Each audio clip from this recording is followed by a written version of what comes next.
All right, fresh off winning a majority in the House, Republicans are putting a spotlight on Hunter Biden's business dealings and its ties to the big guy. This is an investigation of Joe Biden, the President of the United States, and why he lied to the American people about his knowledge and participation in his family's international business schemes. National security interests require the committee conduct investigation, and we will pursue all avenues that have long been ignored.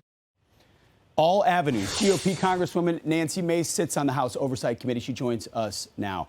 Congresswoman, what does that mean, all avenues? Lay out what this type of oversight could look like. Well, you're going to see investigations by both the Judiciary Committee that Jim Jordan will be chairing and then Jamie Comer's Committee on Oversight, where I sit. We hadn't had any due diligence or investigations when this story came out 2 years ago. In fact, the FBI, as we now know, told social media companies to bury the story a few days before an election. They were aided and abetted by mainstream media that didn't want to cover the story and called Republicans who wanted to investigate it conspiracy theorists. Come to find out, the story was true. So it is up to us to be a check and balance on the presidency, on the White House, and the administration. And this is one of those avenues to be that check and balance, is starting this investigation as soon as Republicans are in the majority and were sworn in January. So who might you call when it comes to that investigation? I mean, what are we looking at as far as witnesses? Well, the beauty of the subpoena is we'll be able to call anyone that we want. And I voted in favor of protecting the subpoena last year for folks on the Oversight Committee. I think anybody is on the table right now. I would love to see the FBI come into the Oversight Committee or Judiciary and tell us why they told media to bury the story. That's a start. I would like to see some of Hunter Biden's business partners come in and talk about the big guy and his involvement. What did it mean when they gave keys to the office to Joe Biden and others, including folks aligned with the Communist Party of China?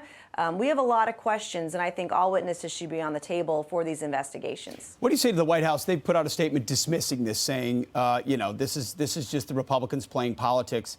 What do you say to them about how significant this is? Well, the Oversight Committee and Judiciary, these are serious committees. We're going to follow the facts because there was no investigation, there was no due diligence, and it's part of our role in Congress to be a check and balance on other agencies and on the rest of government, and we ought to do that. One of the things that we need to look at is why federal agencies, and it's not just the FBI, why are they censoring stories? It's not just Hunter Biden, it's the origins of COVID. There are many other stories that they have tried to bury over the last 2 years, and we really ought to get to the bottom of it. And I hope that this is just one of many investigations that Oversight is going to be conducting over the next couple of years. One of many, and an opportunity to also force the FBI to fess up about what they've been doing, not just on this story of Hunter Biden, but across the board. Congresswoman Nancy Mace, thank you so much. I'm Steve Doocy. I'm Brian Kilmeade. And I'm Ainsley Earhart. And click here to subscribe to the Fox News YouTube page to catch our hottest interviews and most compelling analysis.